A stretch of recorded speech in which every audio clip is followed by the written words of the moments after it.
Audio Jungle.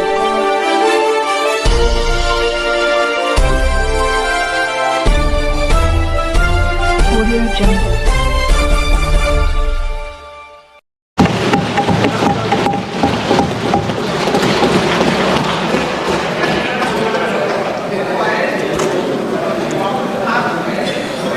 आदरणीय अध्यक्ष महोदय,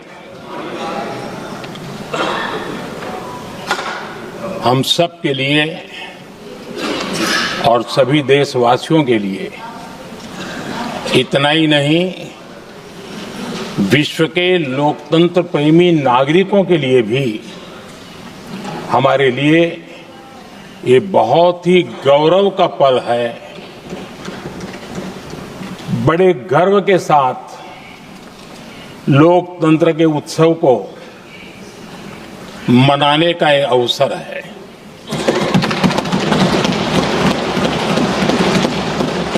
संविधान के 75 वर्ष की यात्रा, यादगार यात्रा और विश्व के सबसे महान और विशाल लोकतंत्र की यात्रा, इसके मूल में हमारे संविधान निर्माताओं की दीर्घदृष्टि, हमारे संविधान निर्माताओं का योगदान और जिसको लेकर के आज हम आगे बढ़ रहे हैं, ये 75 वर्ष पूर्ण होने पर एक उत्सव मनाने का पल है।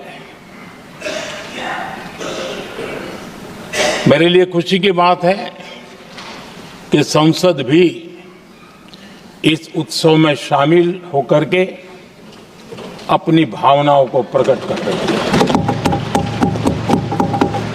मैं सभी माननीय सांसदों का आभार व्यक्त करता हूं कि जिन्होंने इस उत्सव के अंदर हिस्सा लिया।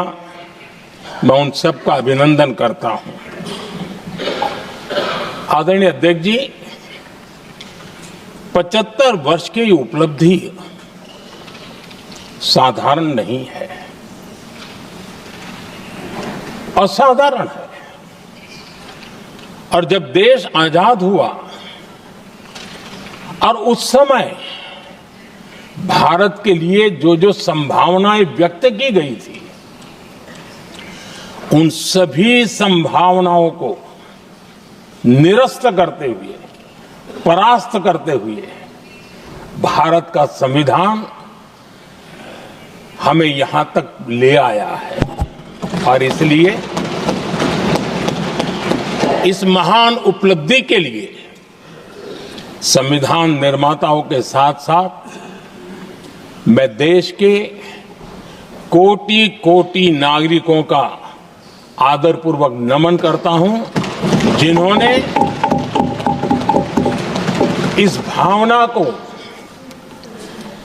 इस नई व्यवस्था को जी करके दिखाया है।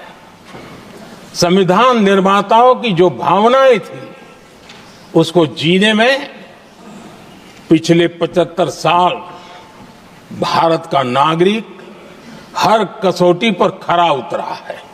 और इसलिए भारत का नागरिक सर्वाधिक अभिनंदन का अधिकारी है। आदरणीय सभापति जी, संविधान निर्माता इस बात में बहुत सजग थे। वो ये नहीं मानते थे कि भारत का जन्म 1947 में हुआ है। वो ये नहीं मानते थे कि भारत में लोकतंत्र 1950 से आ रहा है। वे मानते थे यहाँ की महान परंपरा को, महान संस्कृति को, महान विरासत को, हजारों साल की उस यात्रा को, उसके प्रति वो सजग थे। उनको इस बात का पूरा भान था। आदरणीय सभापति जी, भारत का लोकतंत्र, भारत का गणतांत्रिक अतीत बहुत ही समृद्ध रहा है, विश्व के लिए प्रेरक रहा है। और तभी तो भारत आज मदर ऑफ डेमोक्रेसी के रूप में जाना जाता है। हम सिर्फ विशाल लोकतंत्र है इतना नहीं, हम लोकतंत्र की जननी है। आदरणीय सभापति जी, मैं जब ये कह रहा हूं तो मैं 3 महापुरुषों के कोट इस सदन के सामने प्रस्तुत करना चाहता हूं। राजर्षि पुरुषोत्तम दास टंडन जी, मैं संविधान सभा के अंदर हुई चर्चा का उल्लेख कर रहा हूं। उन्होंने कहा था, सदियों के बाद हमारे देश में एक बार फिर ऐसी बैठक बुलाई गई है, यह हमारे मन में अपने गौरवशाली अतीत की याद दिलाती है, जब हम स्वतंत्र हुआ करते थे, जब सभाएं आयोजित की जाती थी जिसमें विद्वान लोग देश के महत्वपूर्ण मामलों पर चर्चा करने के लिए मिला करते थे। दूसरा कोट मैं पढ़ रहा हूं डॉक्टर राधाकृष्णन जी का। वे भी इस संविधान सभा के सदस्य थे। उन्होंने कहा था, इस महान राष्ट्र के लिए गणतांत्रिक व्यवस्था नई नहीं है, हमारे यहां ये इतिहास के शुरुआत से ही है। और तीसरा कोट मैं बाबा साहब आंबेडकर का कह रहा हूं। बाबा साहब आंबेडकर जी ने कहा था, ऐसा नहीं है कि भारत को पता नहीं था कि लोकतंत्र क्या होता है। एक समय था जब भारत में कई गणतंत्र हुआ करते थे। आदरणीय सभापति जी, हमारे संविधान के निर्माण की प्रक्रिया में हमारी देश की नारी शक्ति ने संविधान को सशक्त करने में बहुत बड़ी भूमिका निभाई थी। संविधान सभा में 15 माननीय महिला सदस्य थी और सक्रिय सदस्य थी। मौलिक चिंतन के आधार पर उन्होंने संविधान सभा की डिबेट को समृद्ध किया था। और वे सभी बहनें अलग अलग बैकग्राउंड थी, अलग अलग क्षेत्र की थी।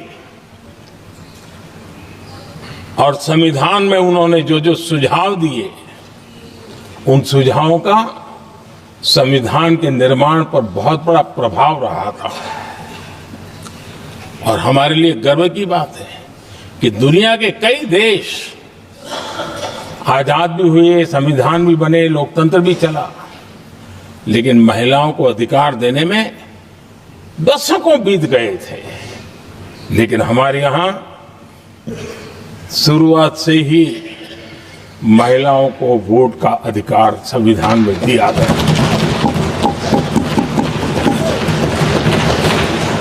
आदरणीय सभापति जी, जब G20 समिट हुई, उसी भावना को आगे बढ़ाते हुए, क्योंकि संविधान की भावना को लेकर के हम सब जीने वाले लोग हैं, हमने G20 की अध्यक्षता के दरमियान विश्व के सामने विमेन लेड डेवलपमेंट का विचार रखा।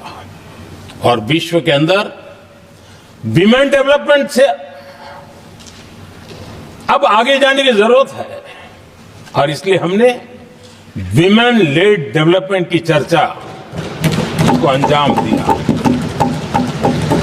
इतना ही नहीं, हम सभी सांसदों ने मिलकर के एक स्वर से नारी शक्ति बंधन अधिनियम पारित करके हमारी महिला शक्ति को भारतीय लोकतंत्र में उनकी भागीदारी सुनिश्चित करने के लिए हम लोगों ने कदम उठाए।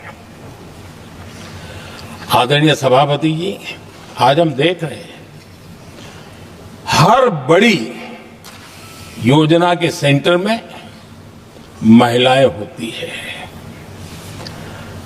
और ये जब संविधान के हम 75 वर्ष मना रहे हैं, ये संयोग है और अच्छा संयोग है कि भारत के राष्ट्रपति के पद पर एक आदिवासी महिला विराजमान। ये हमारे संविधान की भावना की एक अभिव्यक्ति भी है।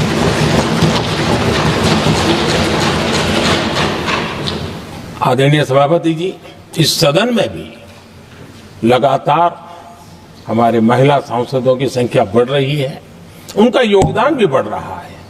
मंत्रिपरिषद में भी उनका योगदान बढ़ रहा है। आज सामाजिक क्षेत्र हो, राजनीतिक क्षेत्र हो, शिक्षा का क्षेत्र हो, खेलकूद का क्षेत्र हो, क्रिएटिव वर्ल्ड की दुनिया हो, जीवन के हर क्षेत्र में महिलाओं का योगदान, महिलाओं का प्रतिनिधित्व देश के लिए गौरव दिलाने वाला रहा है। विज्ञान के क्षेत्र में, खास करके स्पेस टेक्नोलॉजी में उनके योगदान की सराहना हर हिंदुस्तानी बड़े गर्व के साथ कर रहा है। और इन सब की सबसे बड़ी प्रेरणा हमारा संविधान है। आदरणीय सभापति जी, अब हमारा देश बहुत तेज गति से विकास कर रहा है। भारत बहुत ही जल्द विश्व की तीसरी बड़ी आर्थिक शक्ति बनने की दिशा में बहुत मजबूत कदम रख रहा है। और इतना ही नहीं, ये 140 करोड़ देशवासियों का संकल्प है कि जब हम आजादी की शताब्दी मनाएंगे, हम इस देश को विकसित भारत बना करके रहेंगे। ये हर भारतीय का संकल्प है, ये हर भारतीय का सपना है। लेकिन इस संकल्प से सिद्धि के लिए सबसे बड़ी आवश्यकता है, वो है भारत की एकता। हमारा संविधान भी भारत की एकता का आधार है। हमारे संविधान के निर्माण काल में इस देश के बड़े बड़े दिग्गज थे, स्वतंत्रता सेनानी थे, साहित्यकार थे, विवेचक थे, सामाजिक कार्यकर्ता थे, शिक्षाविद थे, कई फील्ड के प्रोफेशनल्स थे, मजदूर नेता थे, किसान नेता थे, समाज के हर वर्ग का प्रतिनिधित्व था और सबके सब भारत की एकता के प्रति बहुत ही संवेदनशील थे। जीवन के भिन्न भिन्न क्षेत्र से आए हुए, देश के अलग अलग भूभाग से आए हुए सभी लोग इस बात के प्रति सजग थे। और बाबा साहब अंबेडकर जी ने चेताया था। मैं बाबा साहब का कोट पढ़ रहा हूं। बाबा साहब अंबेडकर ने कहा था, समस्या ये है कि देश में जो विविधता से भरा जनमानस है, उसे किस तरह एक मत किया जाए, कैसे देश के लोगों को एक दूसरे के साथ होकर निर्णय लेने के लिए प्रेरित किया जाए, जिससे कि देश में एकता की भावना स्थापित हो। आदरणीय सभापति जी, मुझे बड़े दुख के साथ कहना है कि आजादी के बाद एक तरफ संविधान निर्माताओं के दिल दिमाग में एकता थी, लेकिन आजादी के बाद विकृत मानसिकता के कारण या स्वार्थवश अगर सबसे बड़ा प्रहार हुआ तो देश की एकता के मूल भाव पर प्रहार हुआ। विविधता में एकता, ये भारत की विशेषता रही है। हम विविधता को सेलिब्रेट करते हैं और इस देश की प्रगति भी विविधता को सेलिब्रेट करने में है, लेकिन गुलामी की मानसिकता में पले बड़े लोगों ने, भारत का भला न देख पाने वाले लोगों ने, और जिनके लिए हिंदुस्तान 1947 में ही पैदा हुआ, ये जो धारणा बननी थी, उनके लिए वो विविधता में विरोधाभास ढूंढते रहे। इतना ही नहीं, विविधता के इस अमूल्य खजाना है हमारा, उसको सेलिब्रेट करने के बजाय उस विविधता में ऐसे जहरीले बीज बोने के प्रयास करते रहे ताकि देश की एकता को चोट पहुंचे। आदरणीय सभापति जी, हमें विविधता का उत्सव हमारे जीवन का अंग बनाना होगा, और वही बाबा साहब आंबेडकर को सच्ची श्रद्धांजलि होगी। आदरणीय सभापति जी,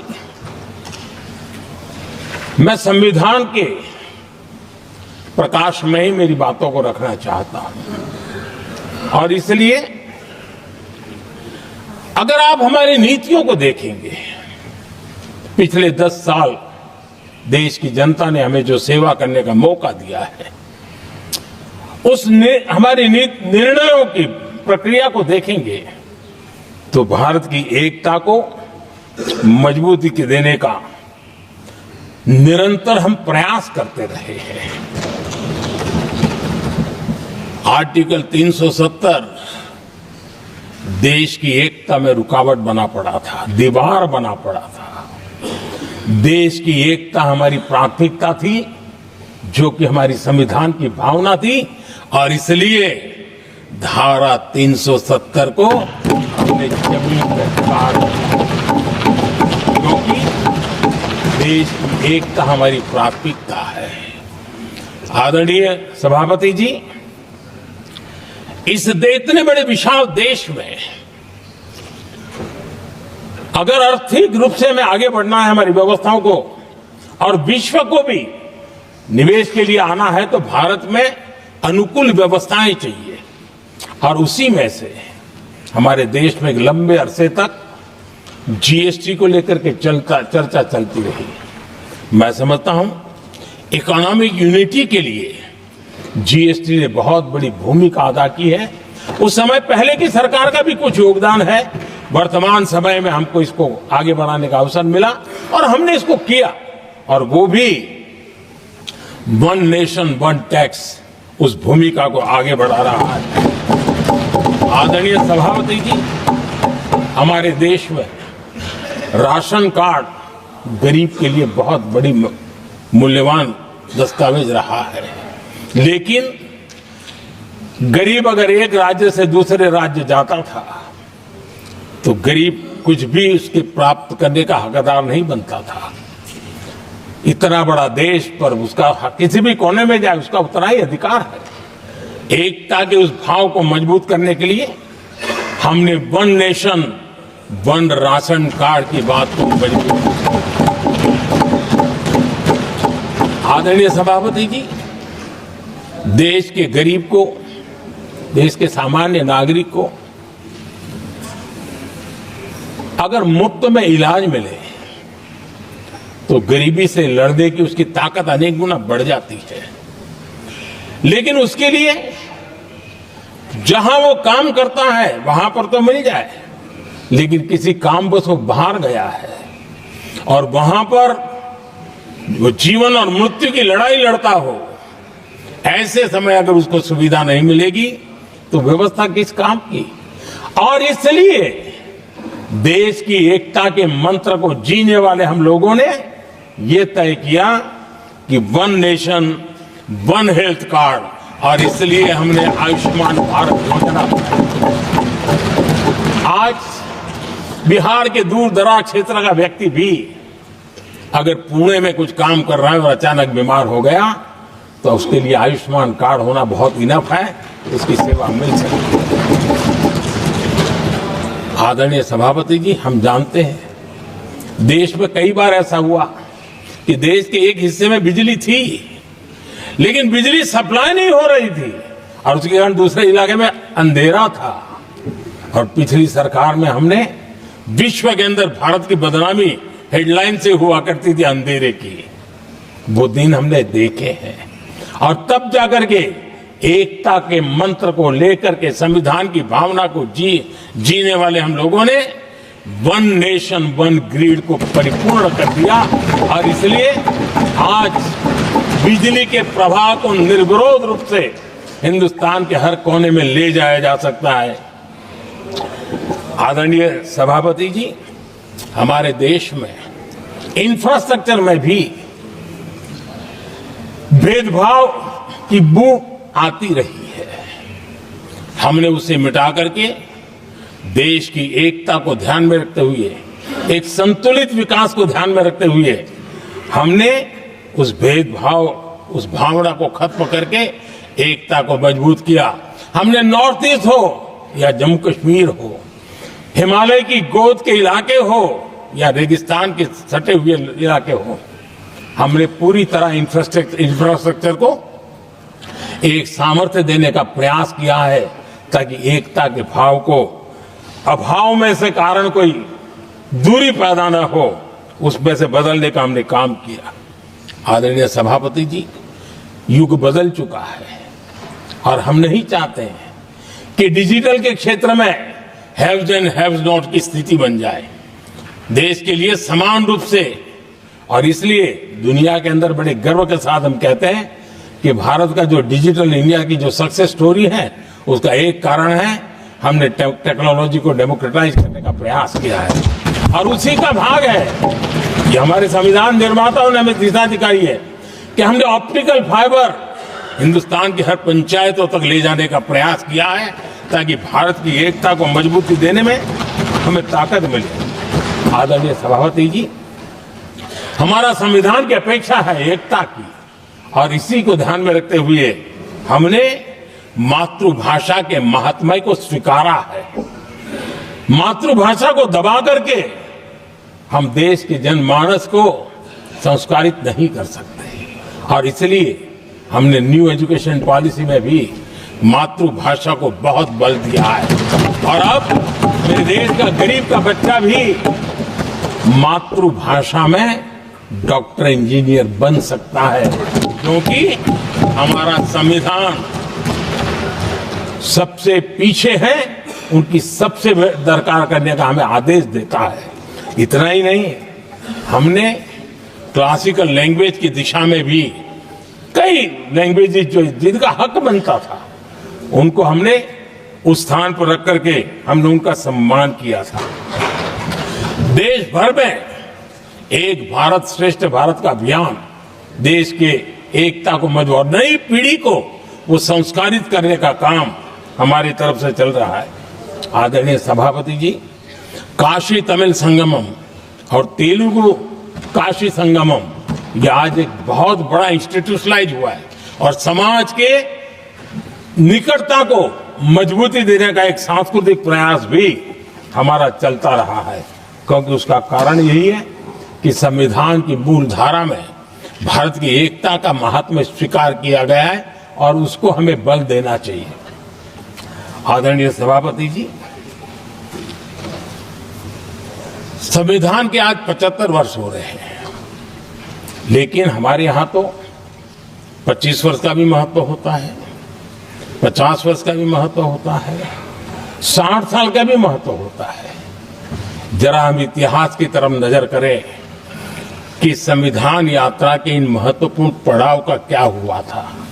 जब देश संविधान के 25 वर्ष पूरे कर रहा था, उसी समय हमारे देश में संविधान को नोच लिया गया, इमरजेंसी आपातकाल लाया गया।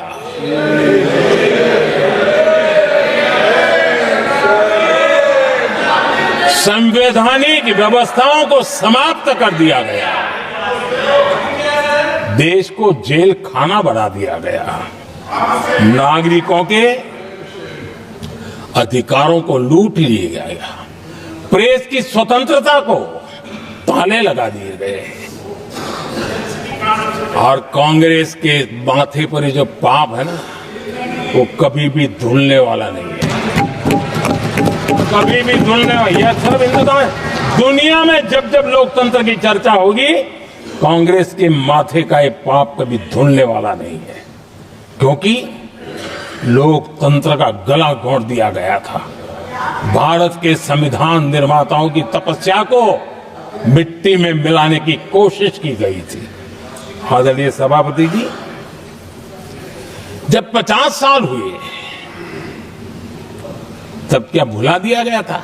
जी नहीं, अटल बिहारी वाजपेयी जी की सरकार थी और 26 नवंबर को 2000 देश भर में संविधान का 50वां वर्ष मनाया गया था। अटल बिहारी वाजपेयी जी ने प्रधानमंत्री के नाते राष्ट्र को एक विशेष संदेश दिया था।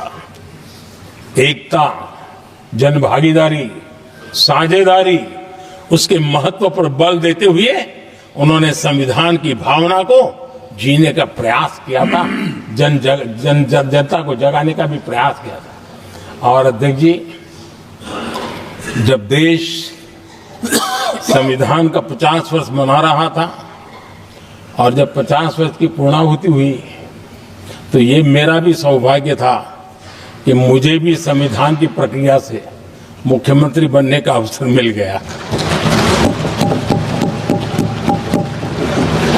और मैं जब मुख्यमंत्री था, उसी कार्यकाल में संविधान के 60 साल हुए और तब मैंने तय किया था मुख्यमंत्री के नाते कि हम गुजरात में संविधान के 60 साल मनाएंगे। और इतिहास में पहली बार ऐसा हुआ है जब संविधान के ग्रंथ को हाथी पर बनाई हुई अंबाड़ी में रखा गया, उस विशेष व्यवस्था में रखा गया। हाथी पर संविधान की यात्रा निकल, संविधान गौरव यात्रा निकाली गई और राज्य का मुख्यमंत्री उस संविधान के नीचे हाथी के बगल में पैदल चल रहा था और देश को संविधान का महत्व समझाने का सांकेतिक प्रयास कर रहा था। ये सौभाग्य भी मुझे प्राप्त हुआ था, क्योंकि हमारे लिए संविधान का महत्व क्या है। और आज 75 साल हुए हमें अवसर मिला। और मुझे याद है जब मैंने लोकसभा के पुराने सदन के अंदर जब 26 नवंबर को संविधान दिवस मनाने की बात कही थी, तब एक वरिष्ठ नेता ने सामने से आवाज उठाई थी कि 26 जनवरी तो है, 26 नवंबर की क्या जरूरत है। क्या भावना घर कर गई थी, ये बहुत पुरानी बात नहीं है। इसी सदन में मेरे सामने हुआ था। लेकिन आदरणीय सभापति जी, मेरे लिए खुशी की बात है कि इस विशेष सत्र में अच्छा होता, संविधान की शक्ति, संविधान की विविधताओं पर चर्चा होती, नई पीढ़ी को काम आता। लेकिन हर एक की अपनी अपनी मजबूरियां होती है, हर कोई अपना दुख किसी न किसी रूप में प्रकट करता रहता है। कईयों ने अपनी विफलताओं का दुख प्रकट किया है। अच्छा होता दलगत भावनाओं से उठ करके देश हित में संविधान की चर्चा हुई होती, तो समृद्धि मिलती अनेक देश की नई पीढ़ी को। आदरणीय सभापति जी, मैं तो संविधान के प्रति विशेष आदर का भाव व्यक्त करना चाहता हूं। इस संविधान की भावना थी कि मेरे जैसे अनेक लोग जो यहां पहुंच नहीं पाते, ये संविधान था जिसके कारण हम पहुंच पाए। क्योंकि हमारा कोई बैकग्राउंड नहीं था, हम यहां तक कैसे आते? ये संविधान का सामर्थ्य था, जनता जनार्दन के आशीर्वाद थे। इतना बड़ा दायित्व, और मेरे जैसे बहुत लोग यहाँ भी हैं जिनका ऐसा कोई बैकग्राउंड नहीं है, यही एक सामान्य परिवार से आए हैं और आज संविधान ने हमें यहाँ तक पहुँचाया है। और ये भी कितना बड़ा सौभाग्य है कि हमें देश ने इतना स्नेह दिया, एक बार नहीं, दो बार नहीं, 3 बार। ये हमारे संविधान के बिना संभव नहीं था। आदरणीय सभापति जी,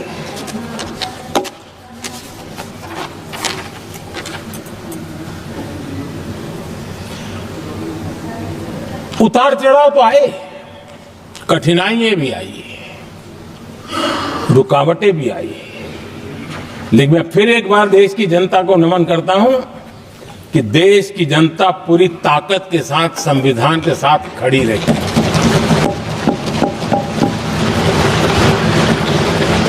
आदरणीय सभापति जी, मैं आज यहां किसी की व्यक्तिगत आलोचना करना नहीं चाहता हूं, लेकिन तथ्यों को देश के सामने रखना जरूरी है और इसलिए मैं तथ्यों को रखना चाहता हूं।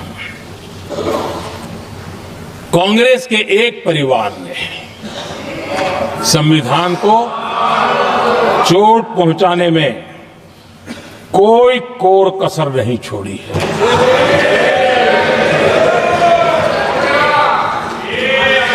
और मैं इसलिए एक परिवार का उल्लेख करता हूं कि 75 साल की हमारी यात्रा में 55 साल एक ही परिवार ने राज किया है। इसलिए देश को क्या क्या हुआ है ये जानने का अधिकार है और इस परिवार के कुविचार, कुरीति, कुनीति, इसकी परंपरा निरंतर चल रही है। हर स्तर पर इस परिवार ने संविधान को चुनौती दी। आदरणीय सभापति जी, 1947 टू 1952 इस देश में इलेक्टेड गवर्नमेंट नहीं थी। एक अस्थाई व्यवस्था थी, एक सिलेक्टेड सरकार थी और चुनाव नहीं हुए थे और जब तक चुनाव न हो तब तक एक इंटरिम व्यवस्था के रूप में कोई खाका खड़ा करना चाहिए, किया गया था। 1952 के पहले राज्यसभा का भी गठन नहीं हुआ था, राज्यों में भी कोई चुनाव नहीं थे, जनता का कोई आदेश नहीं था। उसके बावजूद भी और अभी तो संविधान निर्माताओं ने इतना मंथन करके संविधान बनाया था।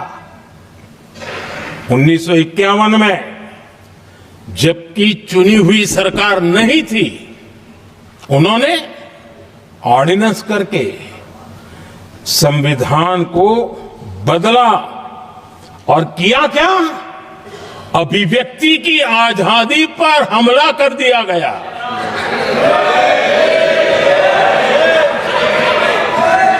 और ये संविधान निर्माताओं का भी अपमान था, क्योंकि ऐसी बातें कोई संविधान सभा में नहीं आई होगी, ऐसा नहीं है, लेकिन वहां उनकी चली नहीं। तो बाद में जैसे ही मौका मिला, उन्होंने अभिव्यक्ति की इस आजादी को, उस पर उन्होंने हथौड़ा मार दिया। और ये संविधान निर्माताओं का घोर अपमान है। अपने मन की चीजें जो संविधान सभा के अंदर नहीं करवा पाए, वो उन्होंने पिछले दरवाजे से किया, और वो भी चुनी हुई सरकार के वो प्रधानमंत्री नहीं थे, उन्होंने पाप किया था। इतना ही नहीं, आदरणीय सभापति जी, उसी दौरान उस समय के प्रधानमंत्री पंडित नेहरू जी ने मुख्यमंत्रियों को एक चिट्ठी लिखी थी। उस चिट्ठी में उन्होंने लिखा था, नेहरू जी लिखते हैं, अगर संविधान हमारे, आगे नेहरू जी लिखते हैं, अगर संविधान हमारे रास्ते के बीच में आ जाए, ये नेहरू जी लिख रहे हैं, अगर संविधान हमारे रास्ते के बीच में आ जाए, आगे नेहरू जी कह रहे हैं, तो हर हाल में संविधान में परिवर्तन करना चाहिए। ये नेहरू जी ने मुख्यमंत्रियों को चिट्ठी लिखी।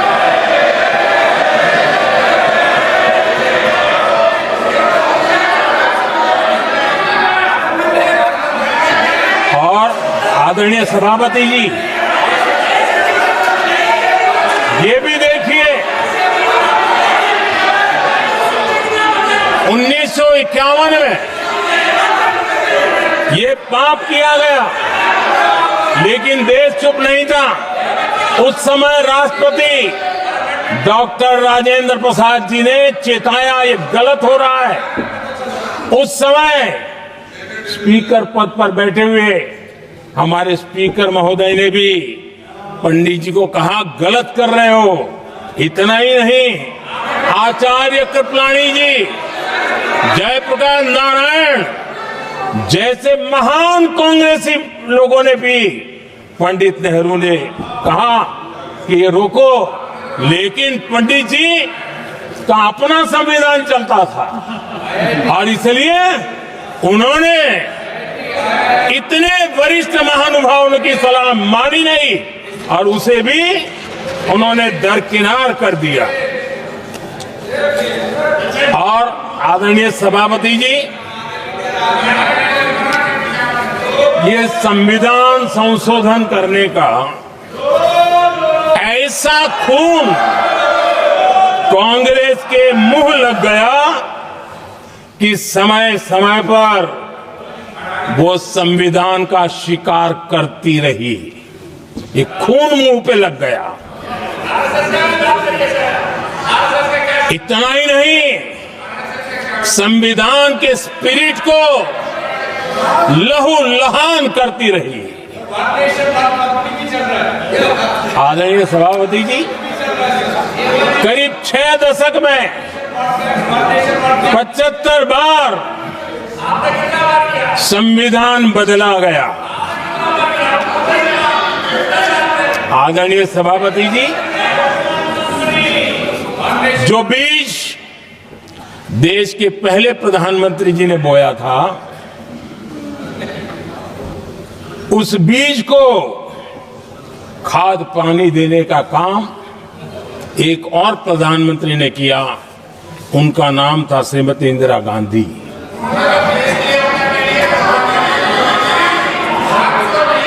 जो पाप पहले प्रधानमंत्री करके गए और जो खून लग गया था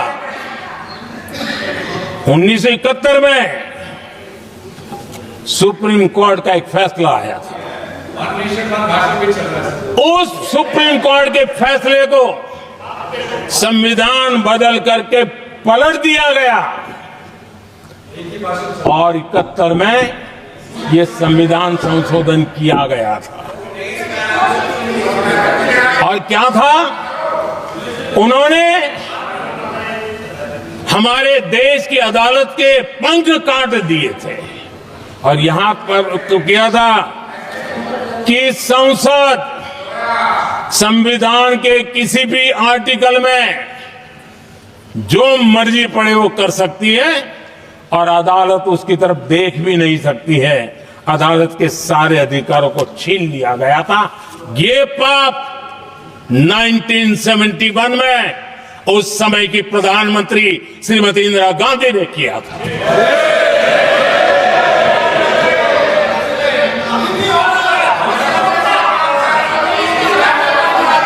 और इस परिवर्तन ने इंदिरा जी की सरकार को मौलिक अधिकारों को छीनने का और न्यायपालिका पर नियंत्रण करने का अधिकार दिया, सक्षम बना दिया था। आदरणीय सभापति जी, खून मुंह पे लग गया था, कोई रोकने वाला था नहीं। और इसलिए जब इंदिरा जी के चुनाव को गैर रीति के कारण, असंवैधानिक तरीके से चुनाव लड़ने के कारण अदालत ने उनके चुनाव को खारिज कर दिया और उनको एमपी पद छोड़ने की नौबत आई, तो उन्होंने गुस्से में आकर के देश पर इमरजेंसी थोप दी, आपातकाल लगा दिया अपनी कुर्सी बचाने के लिए। और उसके बाद इतना ही नहीं, उन्होंने इमरजेंसी तो लगाई, संविधान का दुरुपयोग तो किया ही किया, भारत के लोकतंत्र का गला तो घोंट ही दिया। लेकिन 1975 में 39वां संशोधन किया और उसमें उन्होंने क्या किया, राष्ट्रपति, उपराष्ट्रपति, प्रधानमंत्री, अध्यक्ष, इनके चुनाव के खिलाफ कोई कोर्ट में जा ही नहीं सकता है, ऐसा उन्होंने, और वो भी रिट्रोस्पेक्टिव किया, आगे के लिए नहीं, पीछे का भी, अपने पापों का भी उन्होंने। और आदरणीय सभापति जी, मैं संविधान की बात कर रहा हूं, मैं संविधान के आगे पीछे कुछ नहीं बोल रहा हूं।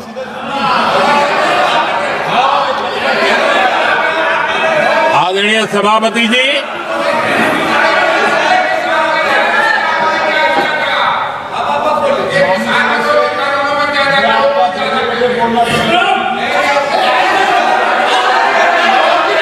आदरणीय सभापति जी,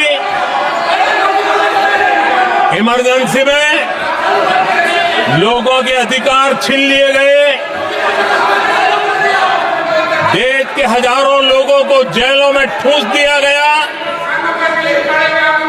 न्यायपालिका का गला घोंट दिया गया, अखबारों की स्वतंत्रता पर ताले लगा दिए गए। इतना ही नहीं, कमिटेड जुडिशरी, इस विचार को उन्होंने पूरी ताकत दी। और इतना ही नहीं, जिस जस्टिस एच.आर. खन्ना ने उनके चुनाव में उनको खिलाफ जो जजमेंट दिया था, वो इतना गुस्सा भरा था कि जब जस्टिस एच.आर. खन्ना, जो सीनियरिटी के आधार पर सुप्रीम कोर्ट के चीफ जस्टिस बनने थे, जिन्होंने संविधान के सम्मान करते हुए उस स्पिरिट से इंदिरा जी को सजा दी थी, उन्होंने मुख्य न्यायाधीश नहीं बनने दिया। ये संविधान और लोकतांत्रिक प्रक्रिया रही।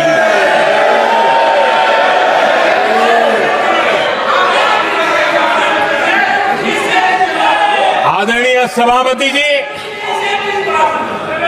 यहां भी ऐसे कई दल बैठे हैं जिनके मुखिया भी सारे जेल में हुआ करते थे। ये इनकी मजबूरी है कि वहां जाके बैठे हैं, उनको भी जेलों में ठूस दिया गया था। आदरणीय सभापति जी, देश पर जुल्म तांडव चल रहा था, निर्दोष लोगों को जेलों में ठूस दिया जाता था, लाठियां बरताई जाती थी, कई लोग जेलों में मौत के शरण हो गए थे, और एक निर्दयी सरकार संविधान को चूर चूर करती रही थी। आदरणीय सभापति जी, ये परंपरा यहां नहीं रुकी। जो परंपरा नेहरू जी ने शुरू की थी,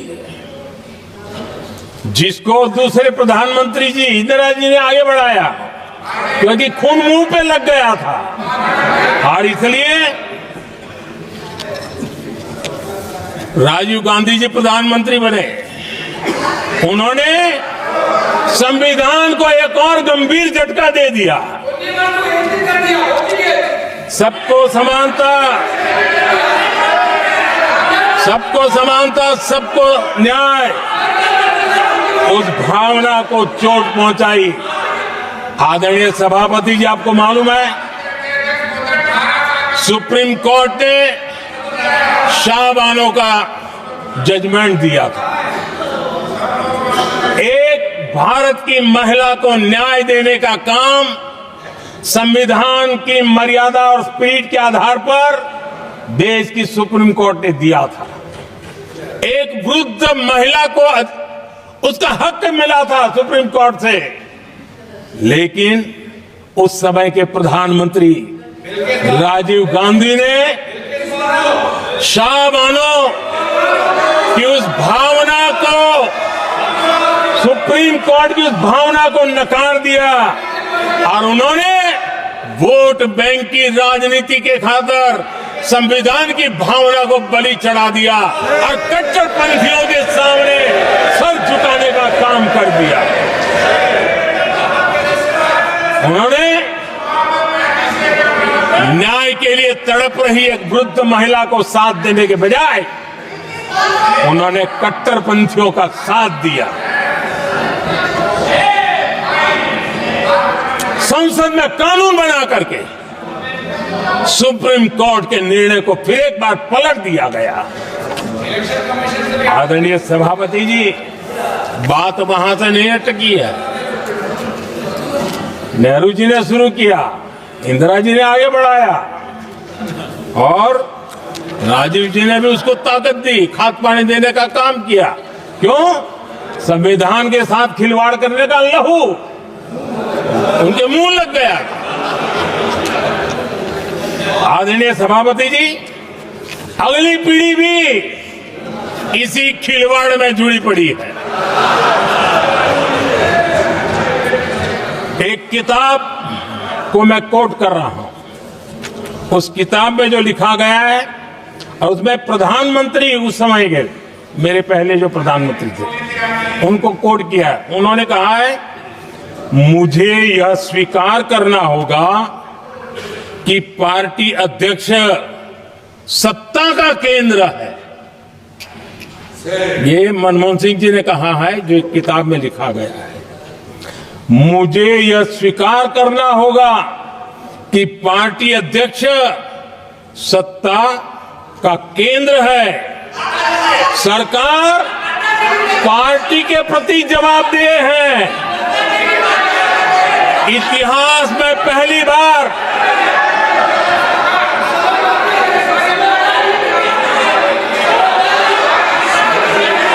आदरणीय सभापति जी, नहीं, आप सदन इतिहास में पहली बार नो, ये तरीका बिल्कुल ठीक नहीं है।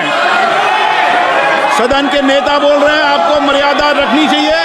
ऐसे सदन नहीं चलेगा इस तरीके से, गलत तरीका आपका ये।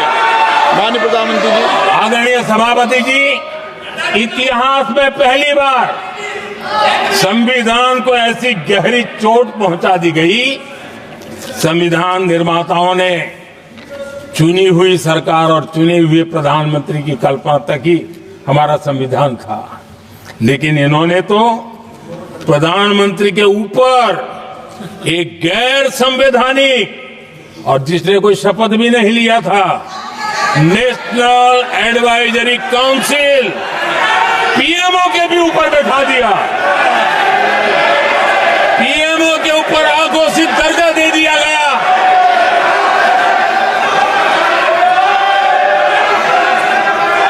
आदरणीय सभापति जी, इतना ही नहीं, और एक पीढ़ी आगे चले और उस पीढ़ी ने क्या किया?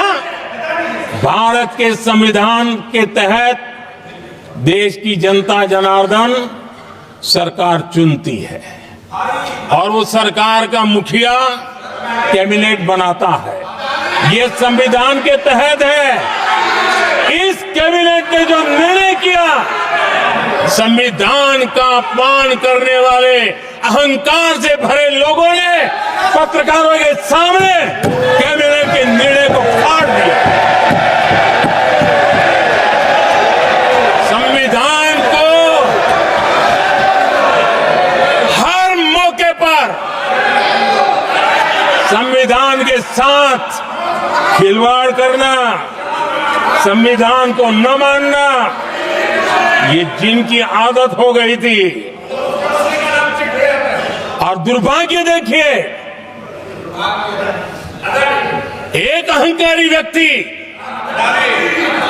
कैबिनेट के निर्णय को फाड़ दे और कैबिनेट अपना फैसला बदल दे, ये कौन सी व्यवस्था है? आदरणीय सभापति जी, मैं जो कुछ भी कह रहा हूं वो संविधान के साथ क्या हुआ उसी की बात कर रहा हूं। उस समय करने वाले पात्रों को लेकर किसी को परेशानी होती होगी, लेकिन बात संविधान की है। मेरे मन के और मेरे विचारों को मैं अभिव्यक्त नहीं कर रहा हूं।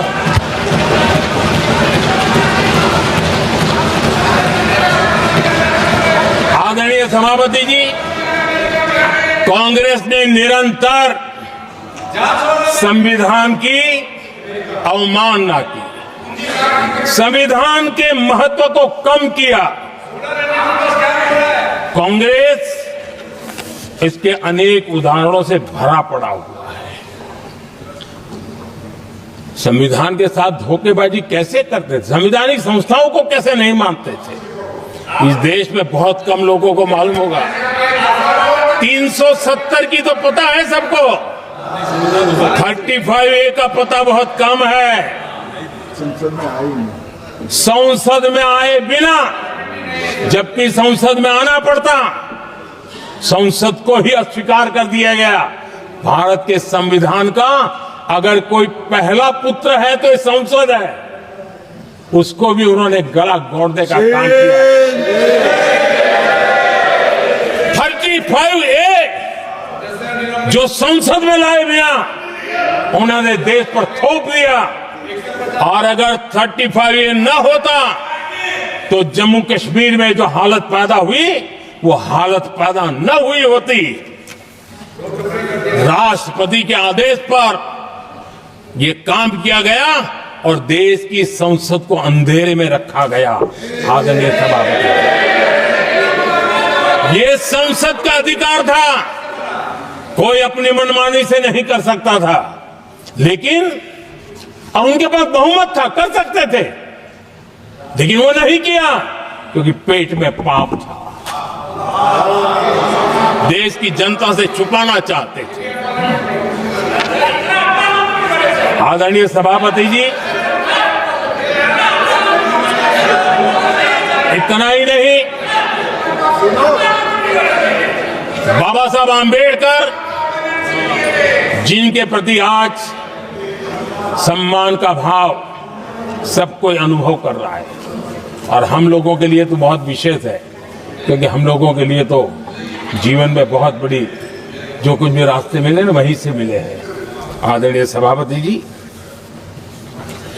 बाबा साहब आंबेडकर, इनके प्रति भी इनके मन में कितनी कटुता भरी थी, कितना द्वेष भरा था, मैं आज उसके डिटेल में जाना नहीं चाहता हूं, लेकिन जब अटल जी की सरकार थी तब बाबा साहब आंबेडकर, उनका जो महापरिनिर्वाण भूमि है वहां पर अलीपुर रोड पर अटल जी की सरकार में बाबा साहब आंबेडकर जी के स्मृति में एक स्मारक बनाना तय हुआ। अटल जी के समय ये नहीं हुआ। दुर्भाग्य देखिए, 10 वर्ष यूपीए की सरकार रही, उसने इस काम को नहीं किया, न होने दिया। बाबा साहब आंबेडकर का जब हमारी सरकार आई, बाबा साहब आंबेडकर के प्रति हमारा श्रद्धा होने के कारण हमने अलीपुर रोड पर बाबा साहब मेमोरियल बनाया और उसका काम किया। आदरणीय सभापति जी, दिल्ली में जब बाबा साहब आंबेडकर के 1992 में, उस समय चंद्रशेखर जी कुछ समय थे, तब एक निर्णय किया गया था, आंबेडकर इंटरनेशनल सेंटर यही जनपद के पास 40 साल तक वो कागज पे ही पड़ा रहा, नहीं किया गया। और तब जाकर के 2015 में हमारी सरकार आई और हमने आकर के इस काम को पूरा किया। बाबा साहब को भारत रत्न देने का काम भी जब कांग्रेस सत्ता से बाहर गई तब संभव हुआ। इतना ही नहीं, आदरणीय सभापति जी, बाबा साहब आंबेडकर के 125 साल तो हमने पूरी दुनिया में बनाए थे, विश्व के 120 देशों में बनाने का काम किया था। लेकिन जब बाबा साहब आंबेडकर की शताब्दी थी तब अकेली बीजेपी की सरकार थी मध्य प्रदेश में। सुंदरलाल जी पटवा हमारे मुख्यमंत्री जी थे और महू में जहां बाबा साहब आंबेडकर जी का जन्म हुआ था उसको एक स्मारक के रूप में पुनर्निर्माण करने का काम सुंदरलाल पटवाई जी जब मुख्यमंत्री थे तब मध्य प्रदेश में हुआ था। शताब्दी के समय भी उनके साथ यही किया गया था। आदरणीय सभापति जी,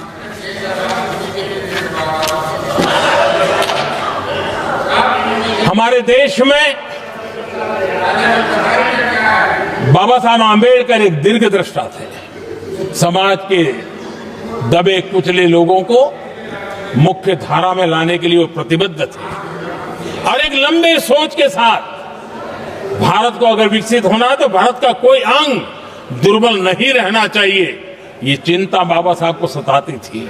और तब जाकर के हमारे देश में आरक्षण की व्यवस्था बनी। लेकिन वोट बैंक की राजनीति में छुपे हुए लोगों ने, डूबे हुए लोगों ने धर्म के आधार पर, तुष्टीकरण के नाम पर आरक्षण के अंदर कुछ न कुछ नुक्सेदेनी करने का प्रयास किया और इसका सबसे बड़ा नुकसान एससी, एसटी और ओबीसी समाज को हुआ है। आदरणीय सभापति जी, आरक्षण की कथा बहुत लंबी है। नेहरू जी से लेकर के राजीव गांधी तक कांग्रेस के प्रधानमंत्रियों ने आरक्षण का घोर विरोध किया है। हिस्ट्री कह रही है आरक्षण के विरोध में लंबी लंबी चिट्ठियां स्वयं नेहरू जी ने लिखी है, मुख्यमंत्रियों को लिखी है। इतना ही नहीं, सदन में आरक्षण के खिलाफ लंबे लंबे भाषण इन लोगों ने किए हैं। बाबा साहब आंबेडकर समता के लिए और भारत में संतुलित विकास के लिए आरक्षण के लेकर के आए। उन्होंने उसके खिलाफ भी झंडा ऊंचा किया हुआ था। दशकों तक मंडल कमीशन के रिपोर्ट को डिब्बे में डाल दिया था। जब कांग्रेस को देश ने हटाया, जब कांग्रेस गई, तब जाकर के ओबीसी को आरक्षण मिला। तब तक ओबीसी को आरक्षण नहीं मिला। ये कांग्रेस का पाप है। अगर उस समय मिला होता तो आज देश के अनेक पदों पर ओबीसी समाज के लोग भी देश की सेवा करते, लेकिन नहीं करने दिया, नहीं होने दिया। ये पाप इन्होंने किया था। आदरणीय सभापति जी, जब हमारे यहां संविधान का निर्माण चल रहा था तब संविधान निर्माताओं ने धर्म के आधार पर आरक्षण होना चाहिए कि नहीं होना चाहिए, इस विषय पर घंटों तक, दिनों तक गहन चर्चा की है, विचार विमर्श किया है और सबका मत बना है कि भारत जैसे देश की एकता और अखंडता के लिए धर्म के, संप्रदाय के आधार पर आरक्षण नहीं हो सकता है। सुविचारित मत था, ऐसा नहीं कि भूल गए थे, रह गया था। सोच विचार कर तय किया गया था कि भारत की एकता और अखंडता के लिए संप्रदाय और धर्म के आधार पर यह नहीं होगा। लेकिन कांग्रेस ने सत्ता सुख के लिए, सत्ता भूख के लिए, अपनी वोट बैंक को खुश करने के लिए धर्म के आधार पर आरक्षण का नया खेल खेला है जो संविधान की भावना के खिलाफ है। इतना ही नहीं, दे भी दिया कुछ जगह पे और सुप्रीम कोर्ट से झटके लग रहे हैं। और इसलिए अब दूसरे बहाने से बहाने बता रहे हैं, ये करेंगे वो करेंगे। मन में साफ है, धर्म के आधार पर आरक्षण देना चाहते हैं, इसलिए खेल खेले जा रहे हैं। संविधान निर्माताओं के भावनाओं पर गहरी चोट करने का ये निर्लज्ज प्रयास है। आदरणीय सभापति जी, आदरणीय सभापति जी,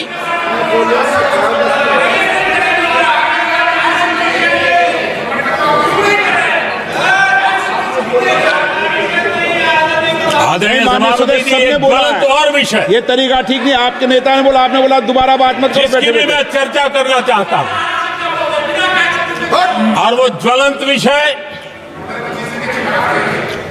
समान नागरिक संहिता, यूनिफॉर्म सिविल कोड।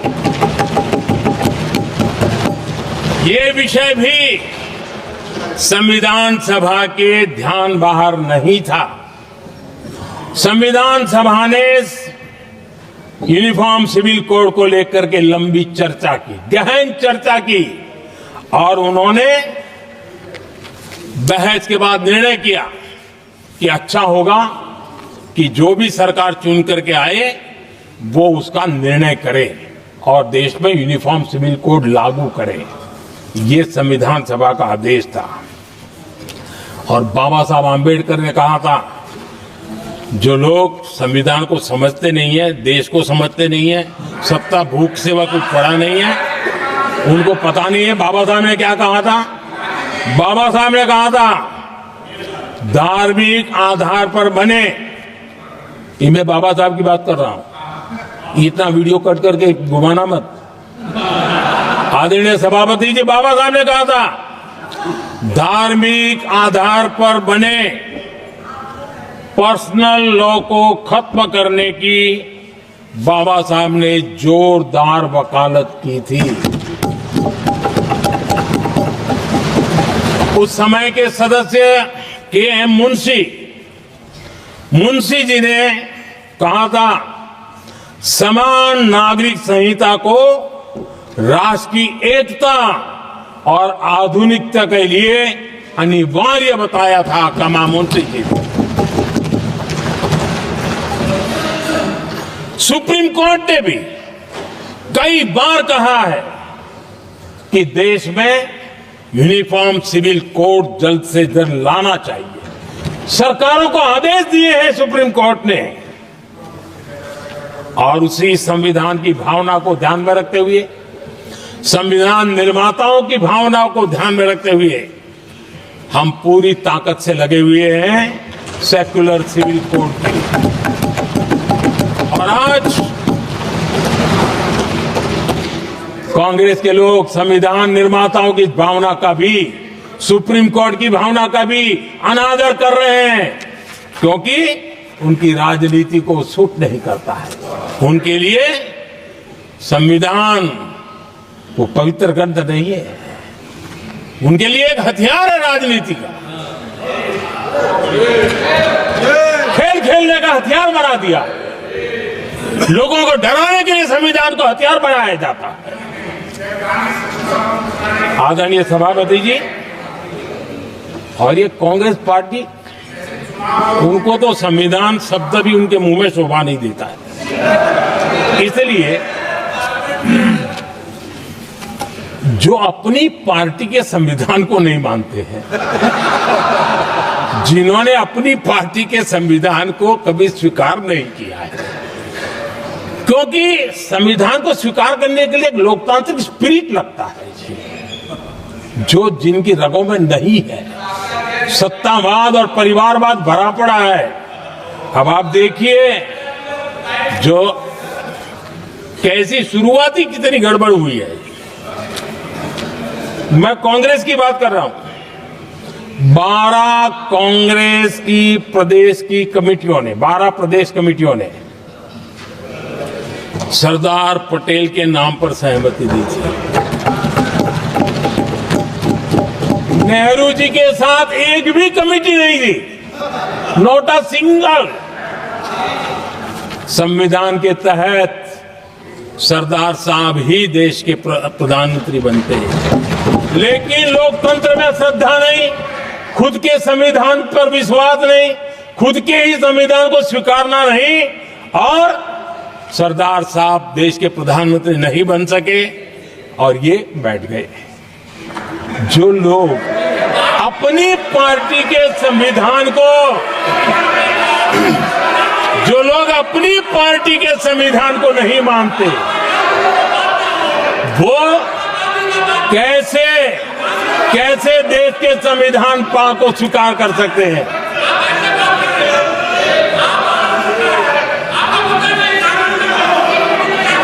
आदरणीय सभापति जी, जो लोग संविधान में लोगों के नाम ढूंढते रहते हैं, मैं जरा बताना चाहता हूं, कांग्रेस पार्टी के एक अध्यक्ष हुआ करते थे और वो अति पिछड़े समाज से आते थे। अति पिछड़े, पिछड़े भी नहीं, अति पिछड़े समाज से आते हुए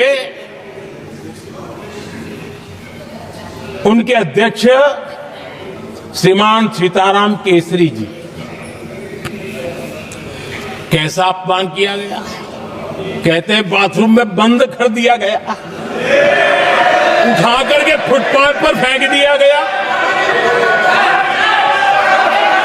अपनी पार्टी के संविधान में ऐसा कभी नहीं लिखा गया, लेकिन अपनी पार्टी के संविधान को न मानना, लोकतंत्र की प्रक्रिया को न मानना, और पूरी कांग्रेस पार्टी पर एक परिवार ने कब्जा कर लिया, लोकतंत्र को नकार दिया। आदरणीय सभापति जी,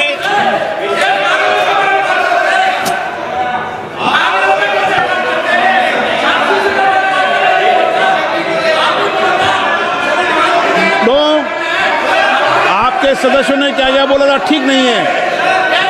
आप जब सदन के नेता बोल रहे हैं तो सदन की मर्यादा को रखो, अच्छी परंपरा को बनाओ। संविधान के साथ खिलवाड़ करना, संविधान के स्पिरिट को तहस नहस करना, ये कांग्रेस की रगों में रहा है। हमारे लिए संविधान, उसकी पवित्रता, उसकी शुचिता हमारे लिए सर्वोपरि है, और ये शब्दों में नहीं है। जब जब हमें कसौटी पर कसा गया है, हम तप करके निकले हुए लोग हैं। मैं उदाहरण देना चाहता हूं, 1996 में सबसे बड़े दल के रूप में भारतीय जनता पार्टी जीत करके आई, सबसे बड़ा दल था, और राष्ट्रपति जी ने संविधान की भावना तहत सबसे बड़े दल को प्रधानमंत्री के शपथ के लिए बुलाया, और 13 दिन सरकार चली। अगर हमें संविधान के स्पिरिट के प्रति हमारा भावना न होती, तो हम भी ये बांटो, वो बांटो, ये दे दो, वो दे दो, इसको डिप्टी पीएम बना दो, इसको ढिकना बना दो, हम भी सत्ता सुख भोग सकते थे। लेकिन अटल जी ने सौदेबाजी का रास्ता नहीं चुना, संविधान के सम्मान का रास्ता चुना, और 13 दिन के बाद इस्तीफा देना स्वीकार कर दिया। ये ऊंचाई है हमारी लोकतंत्र के। इतना ही नहीं, 1998 में एनडीए की सरकार थी, सरकार चल रही थी, लेकिन कुछ लोगों को हम नहीं तो कोई नहीं, ये जो एक परिवार का खेल चला है, अटल जी की सरकार को अस्थिर करने के लिए खेल चले गए, वोट हुआ, खरीद फरोख्त तब भी हो सकती थी, बाजार में माल तब भी बिकता था, लेकिन संविधान की भावना के प्रति समर्पित अटल बिहारी वाजपेयी जी की सरकार ने एक वोट से हारना पसंद किया, इस्तीफा दिया, लेकिन असंवैधानिक कोई कृत्य नहीं किया। ये हमारा इतिहास है, ये हमारे संस्कार है, ये हमारी परंपरा है।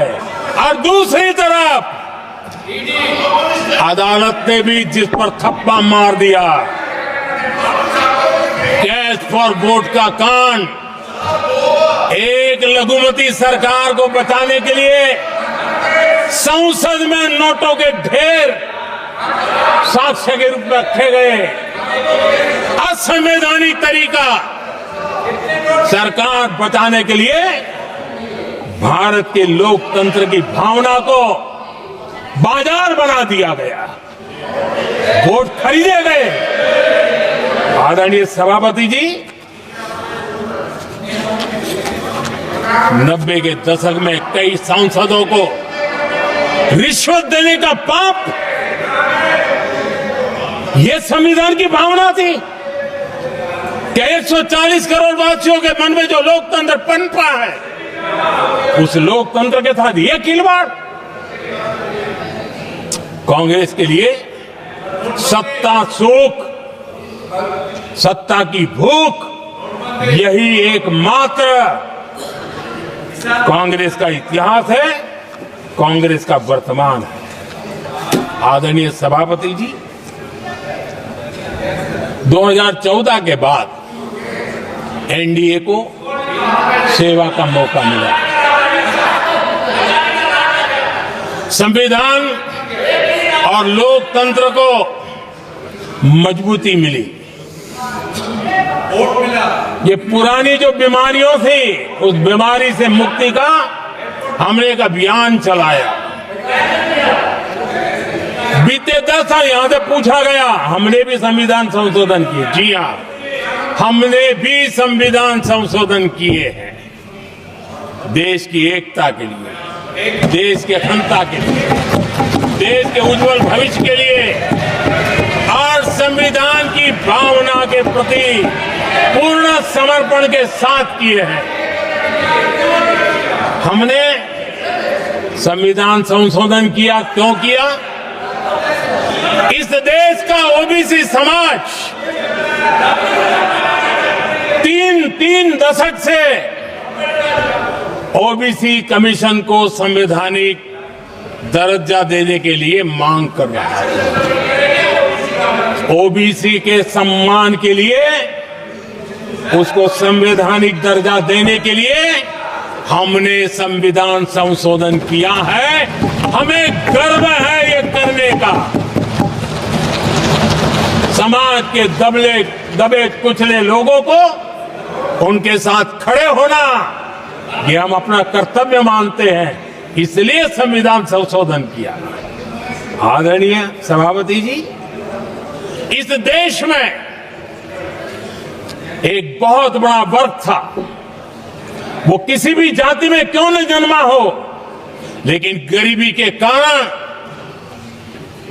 अवसरों को वो पा नहीं सकता था, आगे बढ़ नहीं सकता था, और इसलिए उसने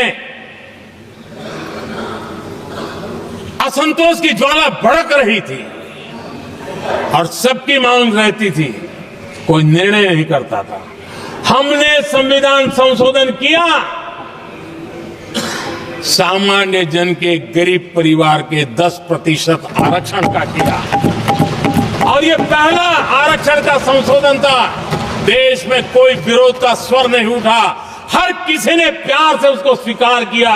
संसद ने भी सहमति के साथ पारित किया, क्योंकि समाज की एकता की उसमें ताकत पड़ी थी, संविधान की भावनाओं का भाव पड़ा था, सबने सहयोग किया था, तब जाकर के हुआ था। आदरणीय सभापति जी हां, हमने भी संविधान में संशोधन किए हैं, लेकिन हमने संविधान में संशोधन किया महिलाओं को शक्ति देने के लिए। संसद और विधानसभा में और संसद का पुराना भवन गवाह है, जब देश महिलाओं को आरक्षण देने के लिए आगे बढ़ रहा था और कानून यानी बिल पेश हो रहा था, तब उन्हीं का एक साथी दल बेल में आता है, कागज छीन लेता है, फाड़ देता है और सदन स्थगित हो जाता है और 40 साल तक विषय लटका रहता है। और वो आज उनके मार्गदर्शक है, जिन्होंने देश की महिलाओं के साथ अन्याय किया, वो उनके मार्गदर्शक है।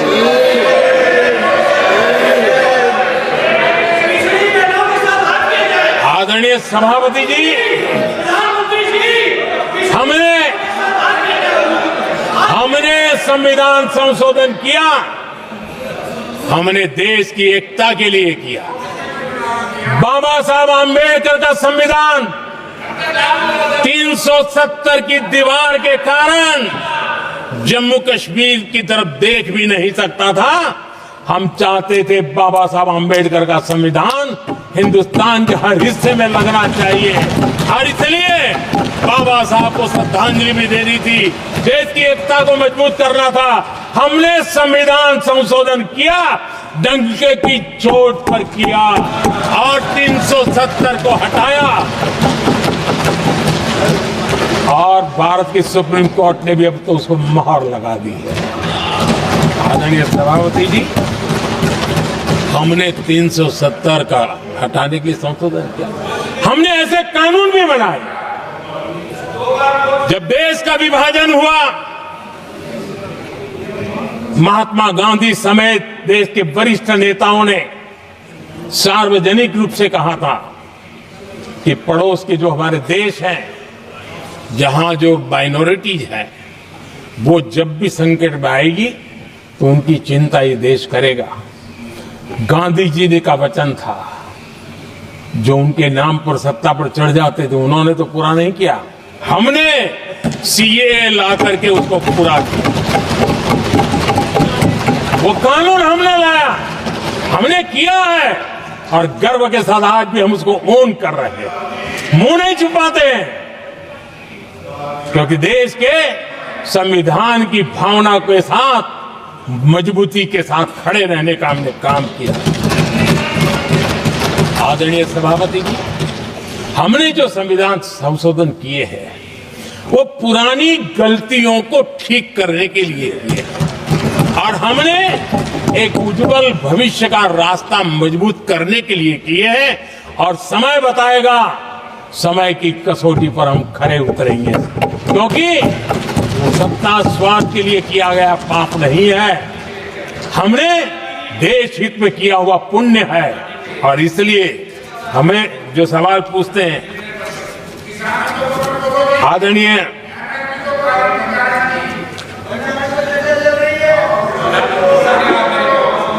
आदरणीय सभापति जी, यहां संविधान पर अनेक भाषण हुए, अनेक विषय उठाए गए, हर एक की अपनी मजबूरियां होगी, राजनीति कुछ न कुछ करने के लिए कुछ करते होंगे, लेकिन आदरणीय सभापति जी, हमारा संविधान सबसे ज्यादा जिस बात को लेकर के संवेदनशील रहा है वो है भारत के लोग, वी द पीपल, भारत के नागरिक। संविधान उनके लिए है, उनके हितों के लिए है, उनके कल्याण के लिए है, उनकी गरिमा के लिए है और इसलिए संविधान भारत के कल्याणकारी राज्य के लिए हमें दिशा निर्देश देता है और कल्याणकारी राज्य का मतलब है जहां नागरिकों को भी गरिमा प्राप्त हो, उनको गरिमामय जीवन की गारंटी मिलनी चाहिए। हमारे कांग्रेस के साथियों को एक शब्द बहुत प्रिय है। मैं आज उस शब्द का उपयोग करना चाहता हूं और उनका सबसे प्रिय शब्द जिसके बिना वो जी नहीं सकते वो शब्द है जुमला। कांग्रेस के हमारे साथी उनको दिन रात जुमला, लेकिन इस देश को पता है हिंदुस्तान में अगर सबसे बड़ा जुमला कोई था और वो 4 पीढ़ी ने चलाया, वो जुमला था गरीबी हटाओ। ये ऐसा जुमला था, ये गरीबी हटाओ ऐसा जुमला था। उनकी राजनीति की रोटी तो सिकती थी, लेकिन गरीब का हाल ठीक नहीं होता था। आदरणीय सभापति जी, जरा कोई मुझे कहे आजादी के इतने सालों के बाद क्या एक डिग्निटी के साथ जीने वाले परिवार को क्या उसे टॉयलेट भी उपलब्ध नहीं होना चाहिए? क्या आपको ये काम करने की फुर्सत नहीं मिली? आज देश में टॉयलेट बनाने के अभियान को, जो गरीबों के लिए एक सपना था, उसकी डिग्निटी के लिए हमने इस काम को हाथ में लिया और हमने जी जान से उसे जुटे रहे। उसका मजाक उड़ाया गया, मुझे मालूम है, लेकिन उसके बाद भी सामान्य नागरिक के जीवन का गरिमा ये हमारे दिल और दिमाग में होने के कारण हम डिगे नहीं, हम अड़े रहे, हम आगे बढ़ते चले गए और तब जाकर के ये सपना साकार हुआ। माताएं बहनें खुले में सोच जा रही थी, या तो सूर्योदय के पहले या सूर्योदय के बाद, और आपको कभी पीड़ा नहीं हुई। और उसका कारण यह था कि आपने गरीबों को और गरीबी को टीवी में देखा है, अखबार की सुर्खियों में देखा है, आपको गरीब की जिंदगी का पता नहीं, वरना आप इसके साथ ऐसा जुल्म नहीं करते। आदरणीय सभापति जी, इस देश की 80% जनता पीने के शुद्ध पानी के लिए तरसती रही। क्या मेरा संविधान हमें रोकता था? क्या संविधान तो ये चाहता था कि सामान्य मानवीय की सुविधाओं को ध्यान दिया जाए। आदरणीय सभापति जी, ये काम भी हमने बड़े समर्पण भाव से आगे बढ़ाया है। आदरणीय सभापति जी, इस देश की करोड़ों माताएं चूल्हे में खाना पकाना और धुएं से आंखें लाल, कहते हैं कि सैकड़ों सिगरेट का धुआं खाना पकाते हैं तब धुआं शरीर में जाता है। उन माताओं बहनों की आंखें लाल होती थी, इतना नहीं, उनका शरीर स्वास्थ्य खत्म हो जाता था। उनको धुएं से मुक्ति का काम, और 2013 तक क्या चर्चा चलती थी, 9 सिलेंडर देंगे कि 6 सिलेंडर देंगे। इस देश ने देखते ही देखते हर घर तक गैस का सिलेंडर पहुंचा दिया, क्योंकि हमारे लिए हर नागरिक 70 साल के बाद जो बेसिक सुविधाएं हैं उसकी तरफ। आदरणीय सभापति जी, अगर हमारा गरीब परिवार दिन रात मेहनत करके गरीबी से बाहर निकलने के लिए कोशिश करता है, बच्चों को पढ़ाना चाहता है, लेकिन घर में एक बीमारी आ जाए तो उसका सारा प्लान बेकार हो जाता है, पूरा परिवार की सारी मेहनत पानी में चली जाती है। क्या इन गरीब परिवारों के इलाज के लिए कुछ आप सोच नहीं सकते थे? 50-60 करोड़ देशवासियों को मुफ्त इलाज मिले। संविधान की उस भावना का आदर करते हुए हमने आयुष्मान योजना को लागू किया, और आज देश के 70 साल के ऊपर के किसी भी वर्ग के क्यों न हो, उनके लिए भी हमने व्यवस्था की। आदरणीय सभापति जी, जरूरतमंदों को राशन देने की बात, और उसका भी मजाक उड़ाया जा रहा है। जब हम कहते हैं कि 25 करोड़ लोग गरीबी को परास्त करने में सफल हुए, तो फिर हमें सवाल पूछा जाता है कि आप गरीब को राशन फिर क्यों देते हो? आदरणीय सभापति जी, जो गरीबी से निकल के आया है ना, उसे पता होता है कि अस्पताल में भी एक पेशेंट स्वस्थ होने के बाद जब छुट्टी देते हैं ना, तो डॉक्टर भी कहता है कि आप घर जाइए, तबीयत ठीक है, ऑपरेशन अच्छा हुआ है, लेकिन महीने पर ये जरा संभालना, ये मत करना, क्योंकि पेशेंट दोबारा तकलीफ में ना आए, गरीब दोबारा गरीब न बने, इसलिए उसका हैंड होल्डिंग जरूरी है।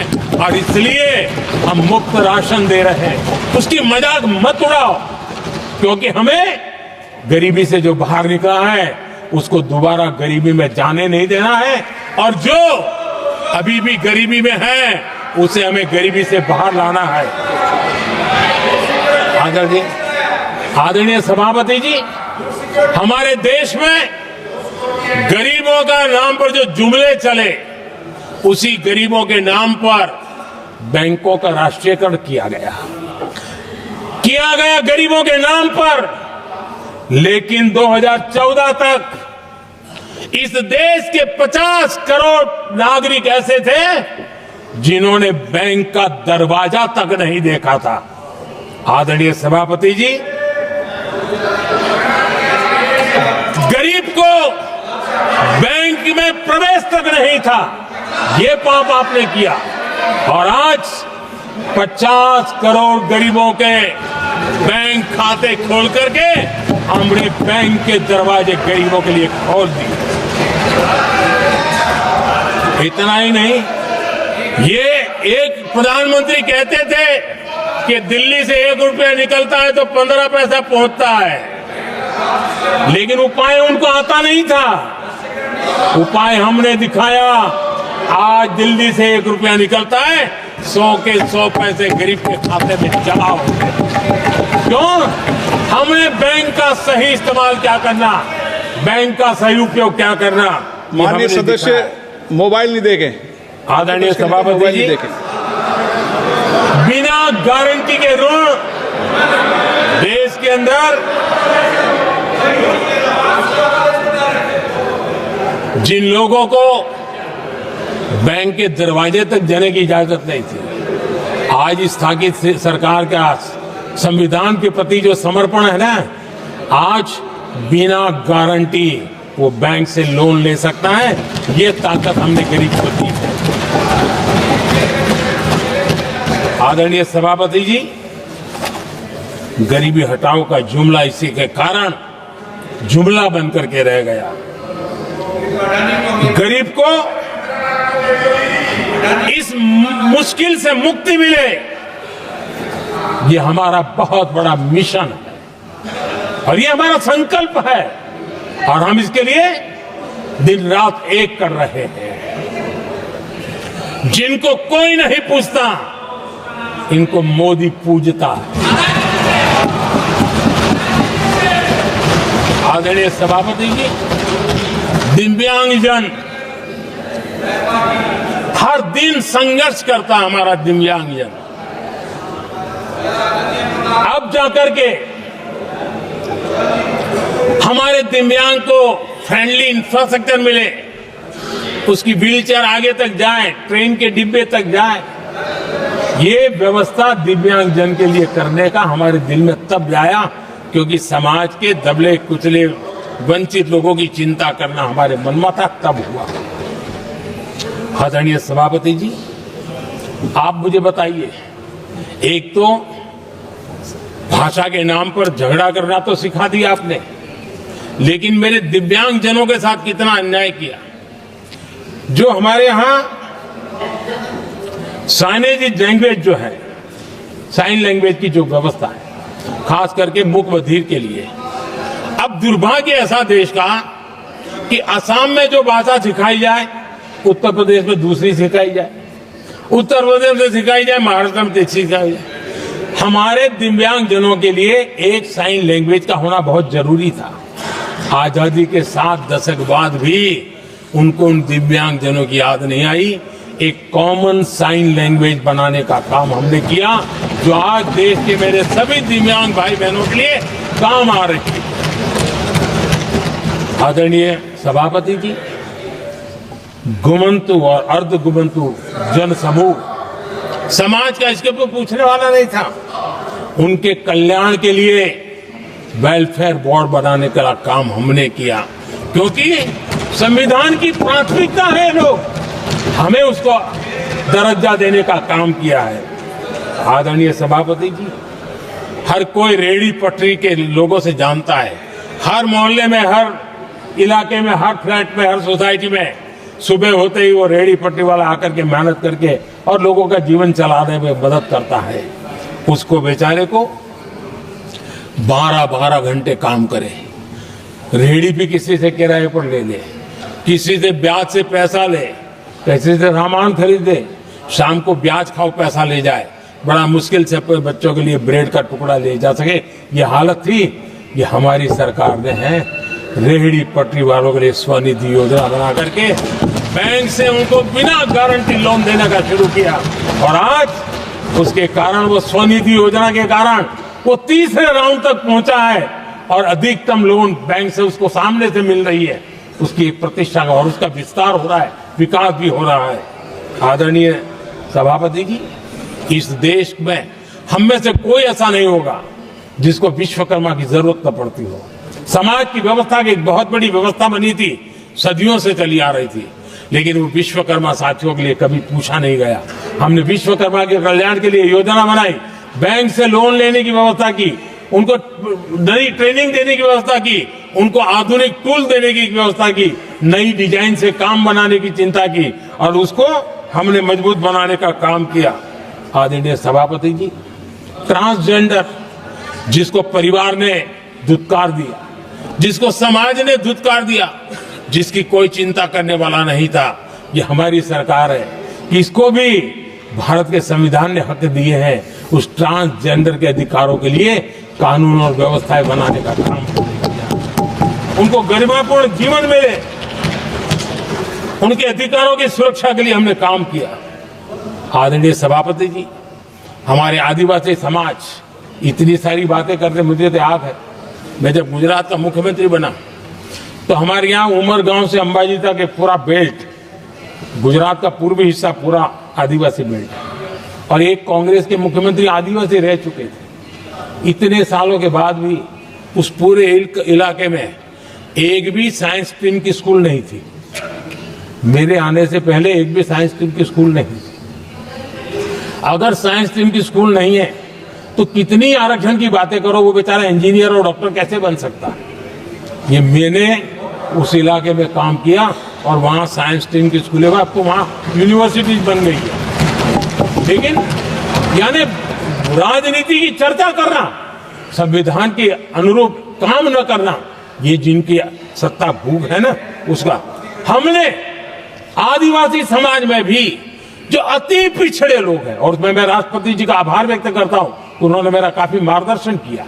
राष्ट्रपति महोदया ने मेरा मार्गदर्शन किया और उसमें से पीएम जनमन योजना बनी। हमारे देश में बिखरे बिखरे आदिवासी समाज के छोटे छोटे समूह जो आज भी उनको कोई सुविधा प्राप्त नहीं हुई थी। हमने ढूंढ करके, संख्या बहुत कम है, वोट की राजनीति में उनकी तरफ देखने वाला कोई नहीं था, लेकिन मोदी है जो आखिर को भी समझता है। और इसलिए हमने उनके लिए पीएम जनमन योजना के द्वारा उनके विकास की। आदरणीय सभापति जी,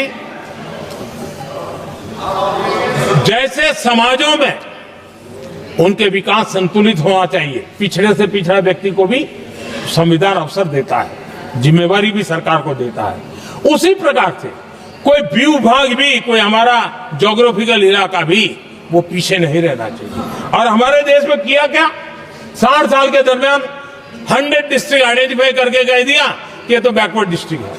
और बैकवर्ड डिस्ट्रिक्ट का ऐसा लेवल लग गया कि किसी की ट्रांसफर होती थी तो वो कहता था पनिशमेंट पोस्टिंग, तो कोई जिम्मेवार अफसर जाता ही नहीं था। और उनकी तरह हमने पूरी स्थिति को बदल दिया। हमने एस्पिरेशनल डिस्ट्रिक्ट का एक कल्पना रखी और 40 पैरामीटर पर ऑनलाइन रेगुलर मॉनिटरिंग करते रहे, और आज एस्पिरेशनल डिस्ट्रिक्ट उस राज्य के अच्छे जिलों की बराबरी करने लग गए और खुद को नेशनल एवरेज की बराबरी करने लगे। भूभाग भी पीछे न रहे, कोई जिला, अब इसको आगे ले जा करके हमने 500 ब्लॉक को एस्पिरेशनल ब्लॉक बना करके उनके डेवलप पर स्पेशल फोकस करने की दिशा में हम काम कर रहे हैं। आदरणीय सभापति जी, मैं हैरान हूं जो लोग बड़ी बड़ी कथाएं सुनाते हैं। क्या इस देश में आदिवासी समाज 1947 के बाद आया क्या राम और कृष्ण थे तब आदिवासी समाज था? नहीं था। जो आदिवासी समाज को आदि पुरुष वीर पुरुष हम कहते हैं, लेकिन आजादी के कई दशकों के बाद भी इतना बड़ा आदिवासी समूह, उनके लिए अलग मंत्रालय नहीं बनाया गया। पहली बार अटल बिहारी वाजपेयी की सरकार आई और उन्होंने अलग आदिवासी मंत्रालय बनाया, अलग आदिवासी विकास और विस्तार के लिए बजट दिया। आदरणीय सभापति जी, हमारे माछीमार समाज, मछुआरा समाज क्या अभी अभी आया है क्या उनकी नजर नहीं की आपकी? इन मछुआरा समाज के कल्याण के लिए पहली बार हमारी सरकार ने आकर के अलग मंत्रालय बनाया फिशरीज का। उनके कल्याण के लिए अलग से हमने बजट दिया, समाज के इस तबके भी चिंता की। आदरणीय सभापति जी, मेरे देश का छोटा किसान, उसके जीवन में सहकारिता एक मुख्य अंग है। छोटे किसान की जिंदगी को सामर्थ्य देने के लिए सहकारी क्षेत्र को जिम्मेवार बनाना, सहकारी क्षेत्र को सामर्थ्यवान बनाना, सहकारी क्षेत्र को बल देना, इसकी महात्मा हम समझते हैं, क्योंकि छोटा किसान, उसकी चिंता हमारे दिल में थी और इसलिए हमने अलग सहकारिता मंत्रालय बनाया। हमारी सोचने का तरीका क्या है? हमारे देश में नौजवान है, पूरा विश्व आज वर्कफोर्स के लिए तरस रहा है। देश में डेमोग्राफिक डिवीजन लेना है तो हमारे इस वर्कफोर्स को स्किल बनाना चाहिए। हमने अलग स्किल मंत्रालय बनाया ताकि दुनिया की आवश्यकता के अनुसार मेरा देश का नौजवान तैयार हो और विश्व के साथ वो अपने आगे बढ़े। आदरणीय सभापति जी, हमारा नॉर्थ ईस्ट इसलिए कि वहां वोट कम है, सीटें कम है, इसकी कोई परवाह नहीं है। ये अटल जी की सरकार थी जिसने पहली बार नॉर्थ ईस्ट के कल्याण के लिए डोनियर मंत्रालय की व्यवस्था की और आज उसका परिणाम है कि नॉर्थ ईस्ट के विकास की नई चीजों को हम प्राप्त कर पाए। इसी के कारण रेल, रोड, पोर्ट, एयरपोर्ट ये बनने की दिशा में आगे बढ़ रहे हैं। आदरणीय सभापति जी, आज भी दुनिया के देशों में लैंड रिकॉर्ड के लेकर के समृद्ध देशों को भी कई संकट। हमने गांव के हर सामान्य व्यक्ति को अपना लैंड रिकॉर्ड, उसके घर की मालिकीन का हक के कागज नहीं है, उसके कारण उसको बैंक से लोन चाहिए हो, कहीं बाहर जाए तो कोई कब्जा कर लिया, एक स्वामित्व योजना बनाई और देश के गांव के ऐसे समाज के दबे कुचले लोगों को वो कागज हम दे रहे हैं जिसके कारण उसका मालिकी हक बन रहा है। वो स्वामित्व योजना एक बहुत बड़ा दिशा दे रहा है। आदरणीय सभापति जी, इन सारे कामों के कारण पिछले 10 वर्ष में हमने जो प्रयास किया, हमने जिस प्रकार से गरीब को मजबूती देने का काम किया है, हमने जिस प्रकार से गरीब के अंदर एक नया आत्मविश्वास पैदा किया है और एक सही दिशा में चलने का परिणाम है कि आज इतने कम समय में मेरे देश के 25 करोड़ मेरे गरीब साथी गरीबी को परास्त करने में सफल हुए और हमें इस बात का गर्व है। और मैं संविधान निर्माताओं के सामने सर झुका करके कहता हूं, जो संविधान हमें दिशा दे रहा है उसके तहत मैं ये काम कर रहा हूं। और मैंने,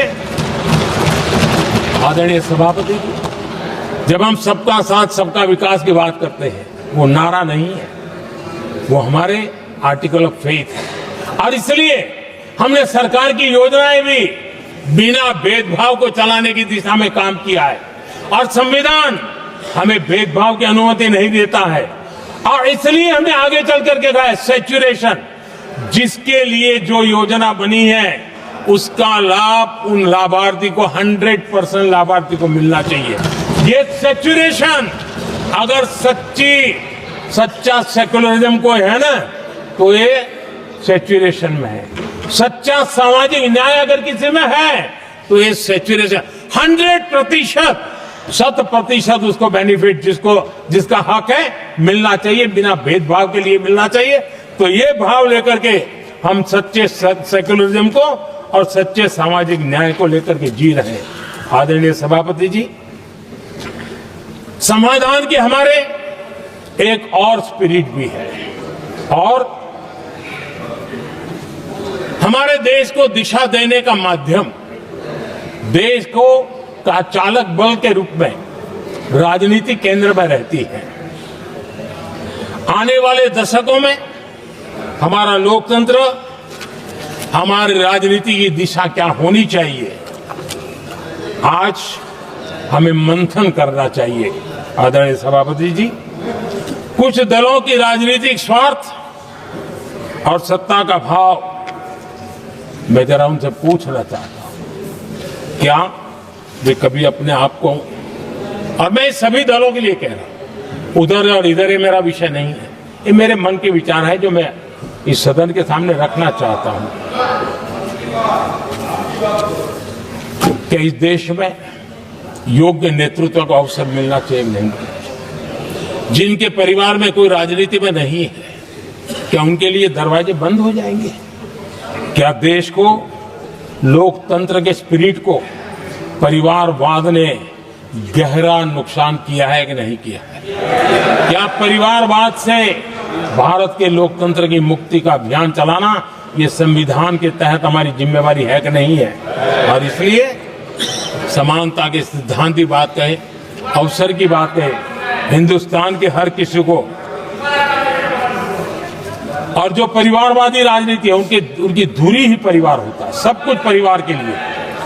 देश को, देश के नौजवानों को आकर्षित करने के लिए, लोकतंत्र को मजबूत बनाने के लिए और देश के युवाओं को आगे आने के लिए हम सभी राजनीतिक दलों ने प्रयास करना चाहिए। सभी राजनीतिक दलों ने, जिनकी पार्श्वभूमि में राजनीतिक परिवार नहीं है, ऐसे फ्रेश ब्लड को लाने के लिए प्रयास करना, ये मैं मानता हूं कि देश की लोकतंत्र की, और इसीलिए मैंने लाल किले से कहा है कि मेरा एक विषय लेके मैं लगातार बोल रहा हूं, बोलता रहूंगा। 1 लाख ऐसे नौजवानों को देश की राजनीति में लाना है जिनका कोई परिवार का बैकग्राउंड राजनीतिक परिवार का नहीं है, और इसलिए देश को एक फ्रेश एयर की जरूरत है, देश को नई ऊर्जा की जरूरत है, देश को नए संकल्प और सपने लेकर के आने वाले युवकों की जरूरत है। और भारत के संविधान के जब 75 वर्ष मना रहे हैं, तो हम उस दिशा में आगे बढ़े। आदरणीय सभापति जी, मुझे याद है मैंने एक बार लाल किले से संविधान में हमारे कर्तव्य को लेकर के उल्लेख किया था, और मैं हैरान हूं कि जिनको संविधान का समझ नहीं आता है, वो कर्तव्य की भी मजाक उड़ाने लग गए। मैंने ऐसा कोई इंसान देखा नहीं दुनिया में कि जिसको इसमें भी इतराज हो सकता है। लेकिन देश का दुर्भाग्य है, हमारे संविधान ने नागरिकों के अधिकार तय किए हैं,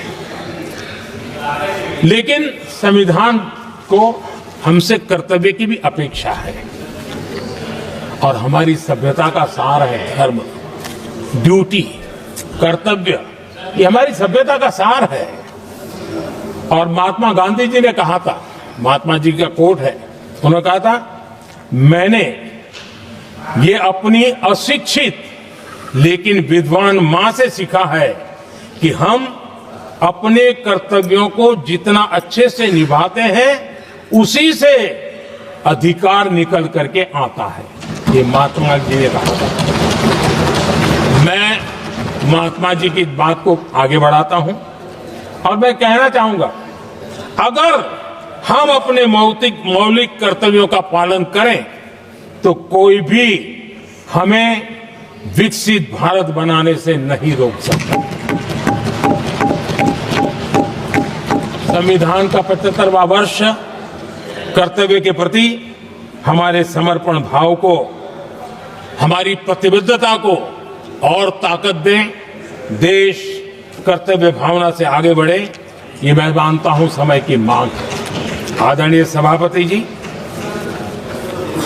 भारत के भविष्य के लिए संविधान के स्पिरिट से प्रेरित होकर के मैं आज इस सदन के पवित्र मंच से 11 संकल्प सदन के सामने रखना चाहता हूं। पहला संकल्प है, चाहे नागरिक हो या सरकार हो, सभी अपने कर्तव्यों का पालन करें। दूसरा संकल्प है, हर क्षेत्र, हर समाज को विकास का लाभ मिले, सबका साथ सबका विकास हो। तीसरा संकल्प है, भ्रष्टाचार के प्रति जीरो टॉलरेंस हो। भ्रष्टाचारी की सामाजिक स्वीकार्यता न हो। भ्रष्टाचारी की सामाजिक स्वीकार्यता न हो। चौथा संकल्प है, देश के कानून, देश के नियम, देश की परंपराओं के पालन में देश के नागरिकों को गर्व होना चाहिए, गर्व का भाव हो। पांचवा संकल्प, गुलामी की मानसिकता से मुक्ति हो, देश की विरासत पर गर्व हो। छठा संकल्प, देश की राजनीति को परिवारवाद से मुक्ति मिले। सातवां संकल्प, संविधान का सम्मान हो। राजनीतिक स्वार्थ के लिए संविधान को हथियार न बनाया जाए। आठवां संकल्प, संविधान की भावना के प्रति समर्पण रखते हुए जिनको आरक्षण मिल रहा है वो न छीना जाए और धर्म के आधार पर आरक्षण की हर कोशिश पर रोक लगे। नौवां संकल्प, विमेन लेड डेवलपमेंट में भारत दुनिया के लिए मिसाल बने। 10वां संकल्प, राज्य के विकास से राष्ट्र का विकास, ये हमारा विकास का मंत्र हो। 11वां संकल्प, एक भारत श्रेष्ठ भारत का ध्येय सर्वोपरि हो। आदरणीय सभापति जी, इसी संकल्प के साथ हम सब मिलकर के अगर हम आगे बढ़ते हैं तो संविधान की जो निहित भावना है, वी द पीपल, सबका प्रयास, हम इसी मंत्र को लेकर के आगे चले और विकसित भारत का सपना इस सदन में बैठे हुए सबका तो होना ही चाहिए। 140 करोड़ देशवासियों का सपना जब बन जाता है और संकल्प लेकर के जब देश चल पड़ता है तो इच्छित परिणाम लेकर के रहता है। मेरा 140 करोड़ देशवासियों के प्रति मेरी अपार श्रद्धा रही है। उनके सामर्थ्य पर मेरी श्रद्धा है, देश की युवा शक्ति पर मेरी श्रद्धा है, देश की नारी शक्ति पर मेरी श्रद्धा है। और इसलिए मैं कहता हूं कि देश 2047 देश जब आजादी के 100 साल मनाएगा तो विकसित भारत के रूप में मनाएगा। इस संकल्प के साथ आगे बढ़े। मैं फिर एक बार इस महान पवित्र कार्य को आगे बढ़ाने के लिए सबको शुभकामनाएं देता हूं और मैं आदरणीय सभापति जी, आपने समय बढ़ाया इसके लिए मैं आपका बहुत बहुत आभार व्यक्त करता हूं। बहुत बहुत धन्यवाद।